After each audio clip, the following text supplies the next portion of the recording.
that's another one of those things that started in Branson, Missouri, back in about the same time the true turn hook was being invented. Bert Hall basically made a mold and messed around with it and worked on it and tore it up and started all over, and he wound up getting it the way he wanted it.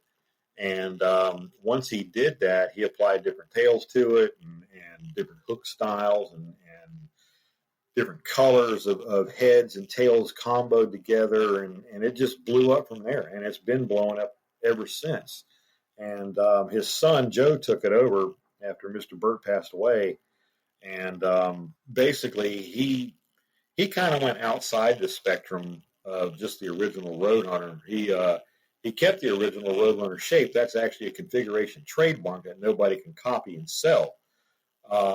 So he experimented with different tails and barbs on the shank of the head itself, the whole plastics and different types of blades and swivels and split rings, and basically Joe perfected it and was a great friend of Sam Walton, and they kind of worked together and got Roadrunners in Walmart early, way back in the day, and they've done very, very well, and we've expanded it 150% from when we took it over.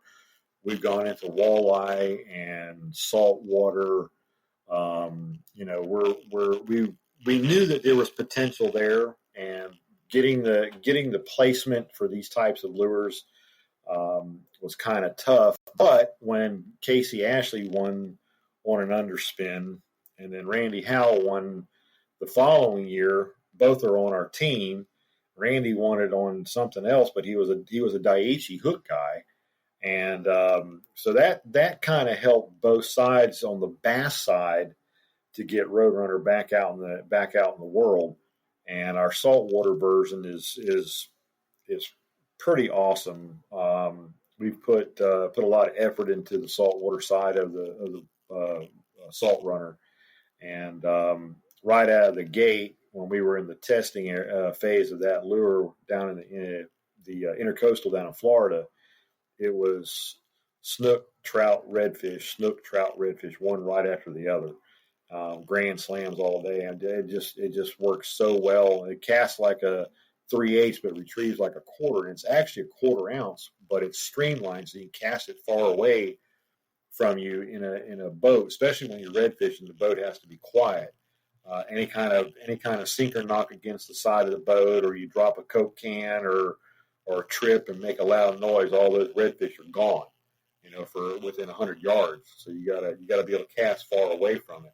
And that was one of the things that my brother and I worked on and developed, and it's worked out very, very, very well. Anybody on intercoastals from Texas all the way up into the South Carolina coast are using salt runners, and it's performing very, very well for them. So what is it about the shape of the Roadrunner that makes it effective? Because I've been on lakes where we've used different underspins, and they won't even look at it. But if we throw a Roadrunner on, they're all about it.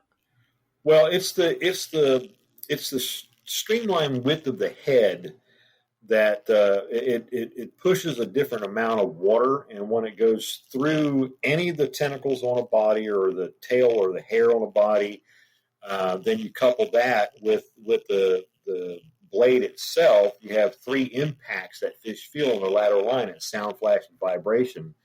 And the one of the things is that we've worked on over the past 16 years is the angle of the blade, to make sure it doesn't hit the body that you may be using at the time. So you'll see different angles of the blade. It could be at 16 degrees, it could be 23 degrees, it could be 19 degrees. But the type of body and hair and whatnot that we put on Roadrunner heads, that keeps the blade off the body and provides that thump and that sound and that vibration and that flash that Roadrunners are known for.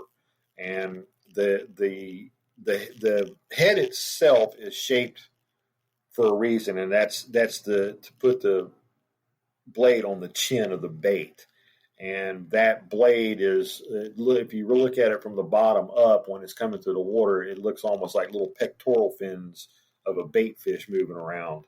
So you have sound, flash, and vibration from a Roadrunner all the time, no matter which one you're going to use. But that particular shape is what pushes water out of the way and allows that blade to really spin and turn and make a lot of sound and vibration that fish feel in their lateral line. And of course, the flash comes from the blade doing its thing under the water, and the sunlight picks it up. We use smooth blades, we use faceted blades. So we use gold and silver or gold and nickel. Most of our blades are nickel over brass, so you get that hard thump, but you get that mirror shine off that blade that enhances it when the light hits it. So it's basically that head shape is what really makes everything happen for a Roadrunner. And what goes into the research and development of those things? I've never really looked into how companies research and develop products. Do you guys just kind of think of something and then go out and fish it for a while and see if it works? Well, there's a lot more to it than that. But what we do is we try and look at a concept that hasn't been introduced to a Roadrunner.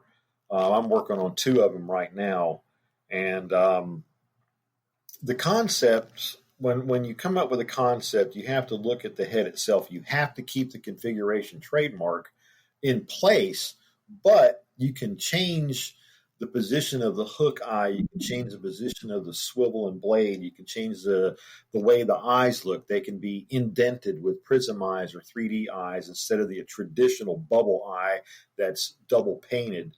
So it takes a little time and a little effort depending on how much hair are you going to put on this, and will the blade tangle up with it, and how fat is the body, and will the blade cup itself and stick to the bottom of the body. And I mean, there's a lot of innovative stuff that has to come out of this. When we made our buffet rigs have a 1/8 on the bottom and a 16th on the top. We were bending wire, and my brother and I were bending tons of wires and trying to get this thing to work right. Most people correlate it with the what do they call Alabama rigs, and it's only 2 baits, 1/8 on the bottom and 16th on the top. But one of the things that we found is we had to put a bend in that wire and set the 1/8 ounce back further than the 16th ounce to get it to run straight. But doing that also caused a different turbulence of water and allowed that thing to actually swim back and forth when you retrieved it. So it looked like a small school of fish. So there's a lot that goes into putting these things together. And, you have to choose the right hook. You have to choose the right color, the right degree on the leg of the bend, and how far you want it up in the front of the head or in the middle of the head or the back of the head. You got to look at the angle of the swivel. You got to look at the type of body you're putting on there. So there's a lot that goes into it. It's not something that we can just do in 3 months, because you got to build a mold, make sure that mold's correct. If it's not correct, you send it back or have another one built, redesign it. I mean, one of our lures took 16 months to perfect. There was a lot of little different things that had to be touched on it to make it run correctly and look right and swim correctly. So it's not just pouring some heads and throwing some bodies and hair and paint on there. It's a lot to it. So as far as the bodies, do you guys find that the hair jigs versus like plastic, is there a difference in effectiveness? Because I've never been able to do any good with hair jigs. It's definitely something that I'm interested in as well. Like, which body style do you guys recommend or prefer to run with the Roadrunner? Well, there's a lot of aspects to this. Now, I know a lot of people in the bass fishing world a couple of years ago were really, really crazy about having bucktail and throwing bucktails, and we came out with our Bucktail Pro Runner, and that was right at 11 or 12 months worth of work to get that correct, and people love them. And it depends on the part of the country you're in. If you're in the middle of the country where it's crappie world, it's all about plastic bodies. I mean, it could be a curly tail. It could be a total total different type of body. It could be a hair body. But in the center of the country, most of the people like a curly tail or a little small profile body. But if you get up in the Northeast, people like hair. So that's why the marabou is so effective. And if I had to really crunch the numbers and look at it, we obviously sell more small bodies than anything else on a Roadrunner. The Bucktail Pro is very effective on bass. We've got it from an 1/8 ounce all the way to a 1/2 ounce, and basically most people are using them for bass and stripers. So it's effective. Hair is good, but like I said, the center of the country, it's just not a thing. Most people like bodies. Now, when you get on the other side of the Mississippi and keep going to the west, it goes right back into bodies. But when you get into the Deschutes River, the Columbia River, and you get in the California area, a lot of people like hair out there. I mean, Bucktail Pros, marabous, the Marabou Pro series that we have for stripers and bass and smallmouth. So, like I said, it just all depends on what country you're in, man. What part of the country. I never realized that everything was so regionalized like that, I guess is the best way to say it. Mm-hmm. You're right. It is. I mean, if you went to Florida and went over to the Intercoastal Waterway, you're going to see probably 95% of the people throwing plastics. But you go to Texas, Louisiana, a lot of people will throw plastics, but you'll see more people than you would in Florida throwing any kind of a hair bucktail type jig. They love them. Virginia, same way. South Carolina, North Carolina, Outer Banks area, it's all about hair. So it just, like I said, just depends on where you're at and what kind type of fish you're targeting. I'm sorry I missed being able to comment on any of the beginning of the conversation here. I gotta say I agree with Zach. I feel like as far as combining fishing and a career, you win. You know what I mean? You figured out a way to do it and put it together well. And I'm right with Zach when he says that being able to get a company like TTI Blakemore or a representative from that company to sit down and talk with us is a big deal. In some of our other podcasts, we kind of joke with each other back and forth because Zach doesn't go anywhere without a Roadrunner, and he will throw a Roadrunner to the detriment of any other lure, because that's what Zach's all about. Hey, well, God bless you. No, listen, he might be underselling it. I have a rod that has nothing but a Roadrunner on it. I won't take it off. Hey, I'm the same way. I got probably 7 or 8 of them like that. Well, I'm working up to that. I'm still a novice. Hey, that's okay, man. You're doing fine. I gotta admit, I was on a lake last weekend, and we found a bunch of docks, and I was looking to shoot some docks with some Roadrunners, and I got into my tackle bag, and I was out of Roadrunners, and it was a bad day on the water. I didn't end up catching anything. That's not good. No, cardinal sin. Cardinal. I screwed up big time. Well, if you ever need any Roadrunners, I know a guy.